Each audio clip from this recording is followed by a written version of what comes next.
Hi everybody and welcome to another video. My name is Richard Seidlitz, I'm the owner of Redpants.lol, and in this video I'm going to be doing a bit more of the overhaul for my 2007 Aston Martin V8 Vantage. Specifically, I'm going to be dealing with my throttle body. Now a long time ago I made a video showing why you should clean these and how to do it, but in this one I'm going to be taking things a step further. I'm going to be opening this up to see if it needs to be cleaned or repaired, and then I'm going to take it to be modified.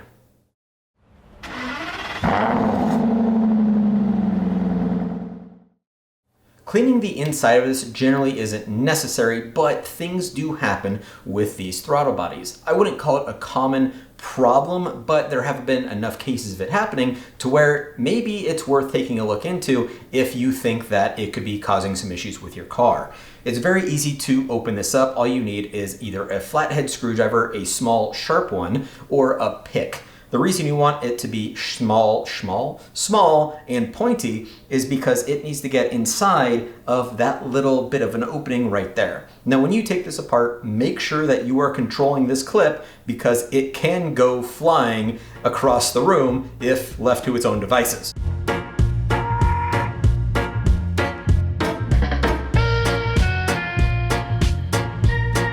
Beyond that, you want to be careful with everything inside. There are some very fragile contacts that are in here, and you want to make sure you don't damage anything because you can do more harm than good if you do things the wrong way with this. Now all you'll need is a couple of basic tools. In addition to the pick or small flathead screwdriver to open this up, you'll want some cleaning solutions. You'll want some isopropyl alcohol or something similar, something to use to clean that, and then you want some cotton swabs that you can use to get the alcohol onto those contacts and gently clean them. If you want some more alcohol that is non-isopropyl, that's also an option. Just don't drink the isopropyl. Make sure you keep those very well separated. I've made that mistake twice.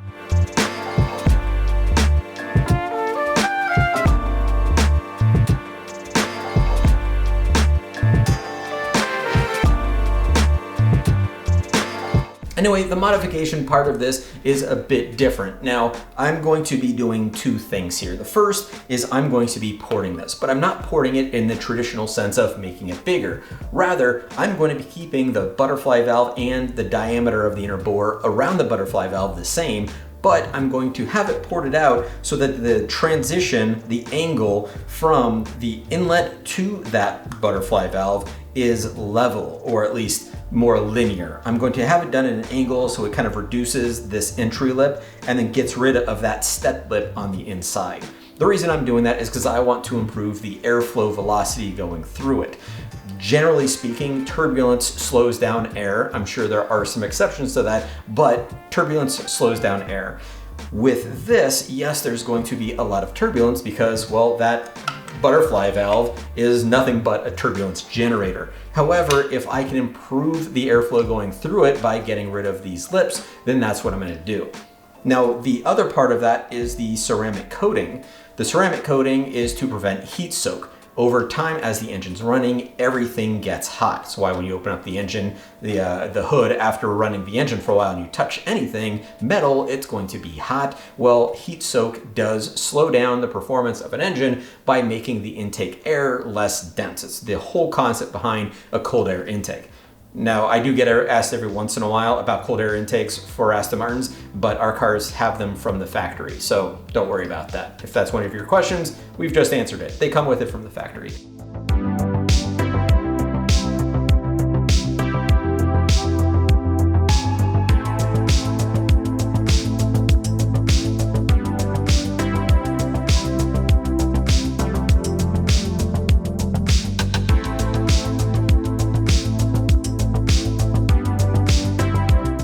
The issue is that as the air flows from the intake box, the intake filter, and into the engine, it goes through a hot engine bay. If all the metal is also hot, then that's going to make the air less dense, and that can rob power when the engine's hot. So what I'll be doing is I'm going to have this ceramic coated to prevent that heat soak. It's going to be an internal one just like I had done on my headers to help manage that heat. Now, of course, between the porting and the ceramic coating, I'm expecting to see no difference whatsoever.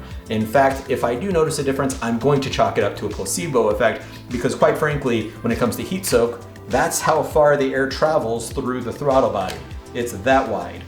So not gonna make a huge amount of difference. However, it's only one part of the intake system, and I'm gonna have as much as possible done in a way to manage that heat, so every little bit matters when it comes to this. I don't want to have one spot generating a lot of heat. I want none of it to generate heat. In addition to that, when it comes to the porting, I don't really think I'll see a difference. Again, it's one of those things where it's very incremental, it's very small. If it makes any difference at all, I hope it's a positive one that improves throttle response. I don't think I'm gonna gain any horsepower out of it. It's gonna be so minute that there's not gonna be any power gain from it. But I do hope to get at least a slight amount more of throttle response. The throttle response on the 4.3 liter engine is probably the biggest complaint about the cars to begin with. And most people that complain about the lack of power are mistaking lack of power with lack of throttle response. So back to throttle response.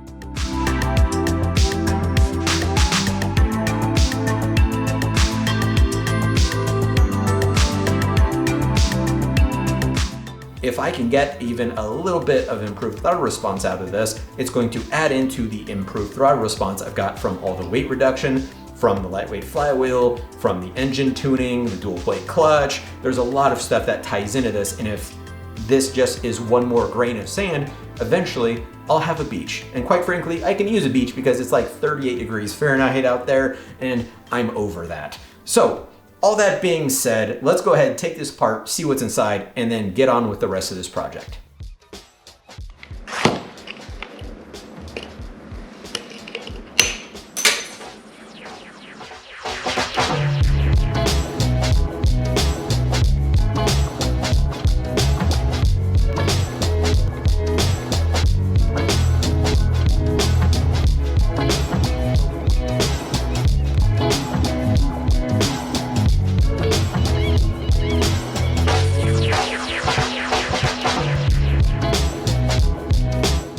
Here's what the throttle body looks like with the middle gear removed. I'm going to stress this again to be extremely careful with these 4 contacts because they're made of very fragile bristles. I wouldn't recommend touching them even for cleaning unless you know you actually need to. And here is what the underside of the cover looks like.